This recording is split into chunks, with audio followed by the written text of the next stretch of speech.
For the most part, billionaires who weren't born that way aren't young. Even if they were born into wealth, it takes a long time to go from $1 million to $1 billion. Some people, however, have no patience to wait around for the thousands of millions to come pouring in, so they find a way to make the gargantuan bucks super fast. Try not to feel too jealous as we count down the 10 youngest self-made billionaires of all time. What were you doing when you were 21 years old? Buying your first beer? Well, your first legal one anyway? That's great, but Kylie Jenner celebrated turning 21 an entirely different way, by becoming the youngest self-made billionaire in known history. Obviously, Kylie Jenner didn't come from rags. As a member of the high-profile Kardashian/Jenner clan, young Kylie was already worth quite a bit of money, but recently she's kicked it up many notches. Kylie owns a cosmetics company called, creatively enough, Kylie Cosmetics. For a while, it sold decently, but nothing too crazy. Then in November 2018, she started an exclusive deal with beauty retailer Ulta.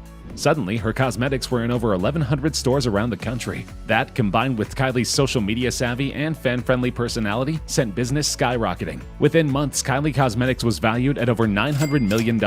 And guess what? Kylie Jenner is the one and only owner. Add the cash she already had, and figure that she only has a handful of employees, and she is now worth over $1 billion.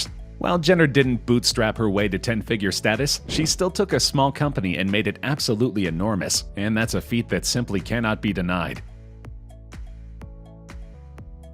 If any tech figure has influenced your day-to-day lives more than Mark Zuckerberg, we'd like to meet them. The founder of Facebook, aka that site you keep checking when you should be watching this video, is the reason social media is as omnipresent as it is today. He didn't invent the idea of social media, but he made it so accessible that everyone from hipsters to great-grandmas has a page these days. Before Facebook was the ultimate household name, however, Mark Zuckerberg was just a kid from Harvard who had an idea. He started a Harvard-only website called The Facebook. Yes, the site's original name was literally what old people call it to annoy their grandkids, originally as a fun yet sophomoric way to rank Harvard girls' hotness levels. But soon enough, Zuckerberg realized that Facebook could do far more than rank pretty girls. It could connect people. So he tweaked it to become more of a social network, one that quickly took off around the campus. It proved so popular, in fact, that Zuckerberg realized other colleges would love it too. So he expanded it again, making it so anyone with a college email address could join. After just a couple of years, Zuckerberg concluded that catering to college kids was limiting. Facebook should be enjoyed by all. So now anyone with an email could join, and boy did they ever. Facebook's simplistic style appealed to every possible demographic. Soon, virtually everyone of every generation had a Facebook account. All this propelled Zuckerberg's value to the stratosphere, and in 2008 he became the youngest self-made billionaire ever. Kylie Jenner broke his record a decade later, but at a current net worth of over $68 billion, we're guessing Zuck isn't crying much about it. Worried about your pictures lingering around the internet long after you've posted them? Then Snapchat is for you. It's apparently also for a ton of people, judging by how quickly their CEO and co-founder Evan Spiegel became a billionaire off the app. Spiegel was born wealthy, with both his parents being high-priced lawyers who resided in Malibu, California. Spiegel went to an expensive private school and later to Stanford. There he met fellow tech nerds, Bobby Murphy and Reggie Brown. Together they designed an innovative app called Peekaboo, where you would send pictures to your friends that would disappear moments later. It was social media sharing for people who valued privacy. In 2012, Spiegel left Stanford and began working on Peekaboo, now called Snapchat, full-time. The move paid off, as the company quickly grew in popularity. It grew so big, in fact, that in 2013, Facebook owner Mark Zuckerberg offered to buy it for an incredible $3 billion. How many people would say no to that much money? Spiegel did, telling Zuck to buzz off. He believed Snapchat was his, and he would make his billions using it, not by selling it. He was right. In 2015, Spiegel joined the Billionaires Club at the tender age of 25. In 2017, he received an incredible $800 million cash bonus after successfully taking Snapchat public. At his peak, he was worth over $4 billion, more than Zuckerberg was willing to pay him to go away. In 2018, Snapchat lost almost $800 million when Rihanna called for her fans to delete the app after it posted an offensive ad. Just a short while later, Kylie Jenner tweeted, "Does anyone else not open Snapchat anymore?" That single statement cost the company $1.3 billion. Don't cry for Evan Spiegel, though. He's still worth around $3 billion. Though we're sure he'd rather influential celebrities not go after his poor little app ever again.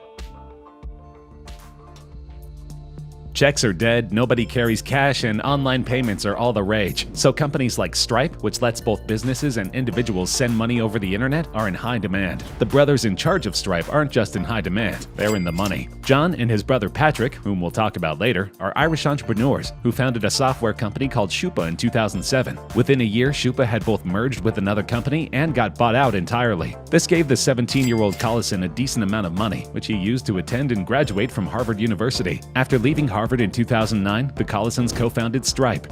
It paid off, as 6 years later, Stripe has grown so huge that both Collisons were bona fide billionaires. John was just 26 at the time. Today, he's still going strong, with a net worth of over $2 billion. Not bad for the owner of a company that's essentially PayPal, only not. Facebook is so powerful, even people who aren't with the company anymore are making billions off of it, such as the story of Dustin Moskovitz. Moskovitz was Mark Zuckerberg's roommate at Harvard, and the two launched Facebook together. Moskovitz served as the company's chief technology officer until 2008, when he left to strike out on his own. However, even though he no longer worked for Facebook, he retained a 6% stake in the company. In 2010, when Facebook ballooned in value, that minority stake made Dustin Moskovitz a billionaire at age 26. Nearly a decade later, being a singular billionaire must feel old hat to Moskovitz. He's currently worth over $11 billion, thanks to those Facebook shares being more valuable than ever. In addition, the project management tool he founded after Facebook, Asana, is currently valued at $1.5 billion. Once Asana becomes profitable, who knows how heavy Moskovitz's wallet will be. Unlike the Facebook crew, two of Snapchat's co-founders are still running the company together. This means that Evan Spiegel's success is Bobby Murphy's as well, and both are extremely young, self-made billionaires. Murphy attended Stanford and was in the same fraternity as Spiegel and Reggie Brown. After launching a college advice startup called Future Freshman that went nowhere, the trio worked on what was then called Picaboo. They changed the name to Snapchat, and after graduating from Stanford, Murphy worked an engineering job to pay Snapchat's ample server bills. That sacrifice paid off, as Snapchat blew up in both popularity and value. As majority stockholders by a wide margin, Murphy and Spiegel both profited significantly, with Murphy becoming a billionaire at age 27. He's currently worth over $3 billion. Oh, and as for the other guy, Reggie Brown, in 2013 he was kicked out of the company and filed a lawsuit, claiming he thought of the idea and wasn't given any credit. He had hoped to get $500 million in the suit, but in 2014 settled for $157.5 million. That's not a billion, but it'll definitely pay the bills. Stripe's other founder, Patrick Collison, became a billionaire at the same time as his brother, but because he's 2 years older, he technically took longer to make his money. He isn't complaining. Patrick was interested in technology and science from an early age. In 2005, at just 16, he won Ireland's Young Scientist and Technology exhibition by creating his own programming language.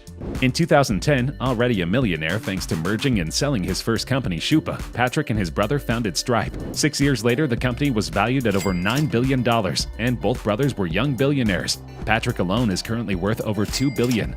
That's the kind of money that allows someone to pursue all sorts of passions. In Patrick's case, he's a huge bookworm, and parlayed that into launching his own publishing company, Stripe Press. Whether he makes money off of that is irrelevant, since Stripe has given him enough to live on for the rest of his days.